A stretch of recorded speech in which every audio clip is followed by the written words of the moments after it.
ನಮ್ಮ ಚಿಂತಾಮಣಿ ನ್ಯೂಸ್ ಕನ್ನಡಕ್ಕೆ ಸ್ವಾಗತ.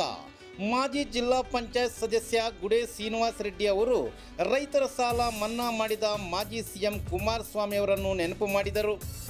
ಆರಾಮಾಗಿ ಇಟ್ಕೊಳ್ಳೋಕ್ಕೋಸ್ಕರ ನಡೀತಾ ಇರುವ ಚುನಾವಣೆ ಲೋಕಸಭಾ ಚುನಾವಣೆ. ಇದು ನಮ್ಮ ನರೇಂದ್ರ ಮೋದಿ ಅವರು ಈ ದೇಶಕ್ಕಾಗಿ ಅವರು ಸೇವಕರು ಅನ್ನೋ ರೀತಿಯಲ್ಲಿ ದುಡಿತಾ ಇದ್ದಾರೆ. ಅವರು ಅನೇಕ ಕಾರ್ಯಕ್ರಮಗಳನ್ನು 10 ವರ್ಷಗಳಿಂದ ಕೊಡ್ತಾ ಇದ್ದಾರೆ. ಅದೇ ರೀತಿಯಾಗಿ ಕುಮಾರಸ್ವಾಮಿ ಅವರು ಕೂಡ ಮುಖ್ಯಮಂತ್ರಿಗಳಾಗಿದ್ದಾಗ ಲೋನ್ ಮನ್ನಾ ಮಾಡಿದ್ರು 2 ಲಕ್ಷ. ನಿಮ್ಗೆ ಜ್ಞಾಪಕ ಇದೆಯಾ ರೈತ ಬಂಧುಗಳೇ? ನಿಮ್ಗೆ ಇದೆಯಾ ಇಲ್ವಾ?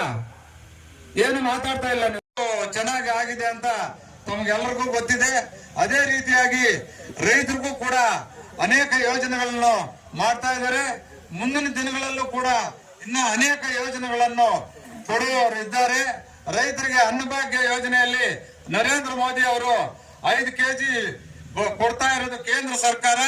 ಇವ್ರು ಹೇಳ್ಬೋದು ಈಗಿನ ಸರ್ಕಾರ ಕರ್ನಾಟಕದಲ್ಲಿರೋ ಸರ್ಕಾರ, ಆದ್ರೆ ನರೇಂದ್ರ ಮೋದಿ ಅವರು ಕೊಡ್ತಾ ಇರೋದು.